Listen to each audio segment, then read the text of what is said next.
कहते हैं कि कलयुग में इंसान को उसके पापों की सजा इसी धरती पर मिलती है।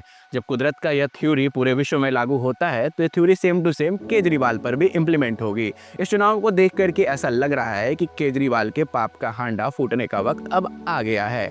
बीते 10 साल में केजरीवाल ने दिल्ली वालों के लिए जो काम किया, उस काम का आकलन करने पर लगता है कि उनके कर्म और कुकर्म में कोई खास अंतर नहीं है। पूर्वांचलियों को टोकरी भर भर कर गाली देने वाले अरविंद केजरीवाल फ्लो में यह बात भूल जाते हैं कि दिल्ली के वोटरों में एक बड़ा हिस्सा पूर्वांचलियों का भी है।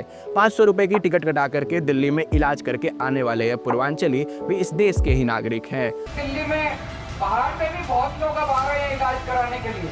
अब ऐसा है कि बिहार से एक आदमी 500 रुपए की टिकट लेता है, दिल्ली में आता है, अस्पताल में 5 लाख रुपए का ऑपरेशन फ्री में करा के वापस चला जाता है। हाँ, ये अलग बात है कि वो रोहिंग्या और बांग्लादेशी तो है नहीं जो फेक वोटर बन करके केजरीवाल के लिए काम करे। इस बार दिल्ली चुनाव में अरविंद केजरीवाल को भारी नुकसान होने जा रहा है। केजरीवाल यह बात खुद भी जानते हैं। दरअसल जब उनके सारे नैरेटिव फेल हो गए तब आम आदमी पार्टी ने भाजपा के नैरेटिव को ही अपना नैरेटिव बना लिया। लेकिन नकल करने के लिए भी अकल की जरूरत होती है। यहाँ तो केजरीवाल फंस गए। आजकल हमारे देश में मुफ्त की रेवड़ी बांटकर वोट बटोरने का कल्चर लाने की भरसक कोशिश हो रही है। ये रेवड़ी कल्चर देश के विकास के लिए बहुत घातक है। नरेंद्र मोदी ने जब अपने भाषण में केजरीवाल के फ्रीबीज कल्चर को रेवड़ी का नाम दिया तो नकल करते हुए ही केजरीवाल ने ही अपनी योजनाओं को रेवड़ी कह करके पुकारना शुरू कर की रेवड़ी दे रहे हैं। बीजेपी अगर आ गई तो ये 6 सुविधाएं बंद कर देगी। दरअसल ये जो रेवड़ी था वो कटाक्ष था, लेकिन केजरीवाल इसे अपने फेवर में लेकर के अपनी योजनाओं को रेवड़ी रेवड़ी कहकर बुलाने लगे। लेकिन केजरीवाल जी, आप यह बात जान जाएं कि जिस योजना को आप रेवड़ी कह रहे हैं वो सरकारी योजना है, कोई खैरात नहीं जिसे आप मुफ्त में बांट रहे हैं। वैसे अरविंद केजरीवाल ने अपने बीते 10 साल के कार्यकाल में जितने पाप किए उन सभी पापों को तो एक वीडियो में गिनवाना संभव है ही नहीं। कुछ पाप का हिसाब तो इस बार चुनाव में जनता कर देगी, लेकिन कुछ ऐसे भी पाप हैं जिसके लिए स्वयं परमेश्वर ही मालिक हैं। लेकिन केजरीवाल की जिंदगी में कुछ ऐसे पाप हो गए हैं जिस पाप के वजह से उनको इस चुनाव में पापर बेलने पड़ रहे हैं। इन सभी पापों में सबसे पहला नंबर आता है यमुना को साफ करने ही झूठी कसम खाना। और मैं पूरे विश्वास के साथ कह सकता हूँ कि अगले 5 साल में आप सबको यमुना भी नहलवा देंगे। मैं आपके साथ डुबकी लगाऊंगा। चुनाव से ठीक पहले ही यमुना में उठता सफेद झाग तो पूरे देश के साथ साथ दिल्ली वालों ने भी देखा। ये सफेद झाग मानो यमुना मैया खुद आकर के कह रही होंगी कि बहुत हो गया बुरा हाल, अब नहीं चाहिए केजरीवाल। अरविंद केजरीवाल का यमुना मैया के साथ किए गए धोखा से थोड़ा सा आगे बढ़ते हैं। जैसा हम सभी जानते हैं कि अरविंद केजरीवाल और उनके आम आदमी पार्टी की पूरी नींव ही भ्रष्टाचार विरोधी आंदोलन पर रखी गई थी। भ्रष्टाचार विरोधी आंदोलन से निकले अरविंद केजरीवाल अब खुद ही भ्रष्टाचार के मामले में घिरे नजर आते हैं। अरविंद केजरीवाल दिल्ली में शराब घोटाला के आरोपी हैं। इस आरोप में अरविंद केजरीवाल ने जेल की हवा भी खाई है।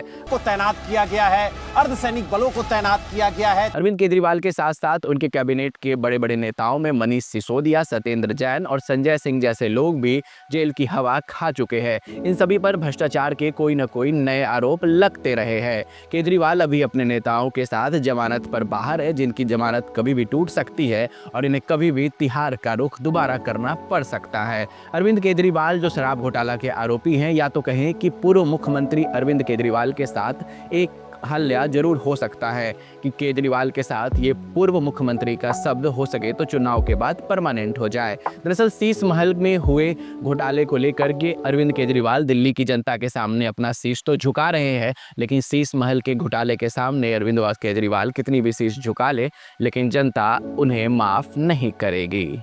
शीश महल के लिए शीश झुका करके माफी मांगने वाले केजरीवाल को अब अपने शीश महल का दरवाजा आम जनता और पर्यटकों के लिए खोल देना चाहिए। शायद इससे कुछ पैसे दिल्ली के फंड में जमा हो सके, क्योंकि अरविंद केजरीवाल ने दिल्ली के फंड का तो पहले से ही बंटाधार कर दिया है। बिहार में एक कहावत है कि जितना के लइका ना उतना के झुंझुना, मतलब जितनी की योजना नहीं उससे अधिक पैसे केजरीवाल ने प्रचार तंत्र में खर्च कर दिए।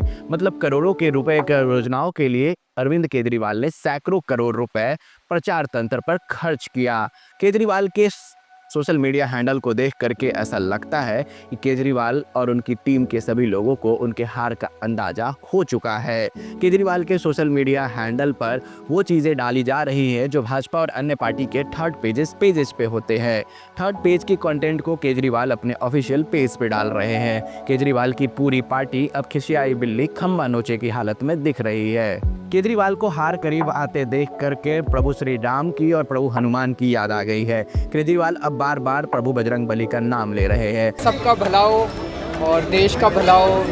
भगवान रामचंद्र जी सबका भला करें, सबकी मनोकामना पूरी करें। रामचरितमानस में भी यह पाठ है कि भय बिन होय न प्रीत। कहते हैं प्रभु श्री राम ने कहा था कि बिना भय की प्रीत नहीं होती है। चुनाव के हारने के भय के कारण केजरीवाल के अंदर प्रभु श्री हनुमान के लिए अब प्रीत जाग चुका है। लेकिन ये बात कोई नहीं भूलेगा कि अरविंद केजरीवाल ही वो नेता है जिन्होंने राम मंदिर का विरोध किया था। जब बाबरी मस्जिद का ध्वंस हुआ तो मैंने नानी से पूछा, नानी अब तो आप बड़े खुश हो गए, अब तो आपके भगवान राम का मंदिर बनेगा। कहती है ना बेटा, मेरा राम किसी की मस्जिद तोड़ के ऐसे मंदिर में नहीं बस सकता। केजरीवाल की आम आदमी पार्टी में अब गुंडों की भी भर्ती बहुत तेजी से होने लगी है। केजरीवाल के विधायक और नेता सड़क पर चीखते चिल्लाते आपको देखते मिल सकते हैं। सुनो, मेरा बेटा विधायक का बेटा है, ये बताया उसको। इतना प्यार मिल रहा है आपको यहाँ से, आप में इतना घमंड कैसे आ जाता है? कहाँ से आ गया घमंड? अबे तुम लोगों में घमंड है। चलो जाओ यहाँ से। इतना मारूंगा, चला जाओ यहाँ से। चलो ठीक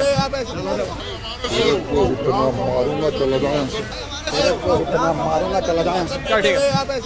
केजरीवाल के विधायक अमानतुल्लाह खान और ताहिर खान को तो आप बहुत अच्छे तरीके से जानते हैं, जिसमें ताहिर खान अभी जेल के पीछे सजा काट रहे हैं। केजरीवाल की पार्टी महिलाओं के सम्मान के मामले में भी बहुत पीछे नजर आती है। महिलाओं की सम्मान की अगर बात करें तो जो पार्टी, जो नेता अपने ही राज्यसभा सांसद को पिटवा सकता है वो कुछ भी कर सकता है। जी हाँ, हम बात कर रहे हैं स्वाति मालीवाल को, जो केजरीवाल की ही पार्टी से राज्यसभा की सांसद थी, जिसे केजरीवाल ने अपने गुर्गे विभव से सरेआम पिटवा दिया और इसको पूरे देश ने देखा। ये वही गुंडा है जिसने अरविंद केजरीवाल जी के ड्राइंग रूम में मुझे घसीट के बेरहमी से पीटा।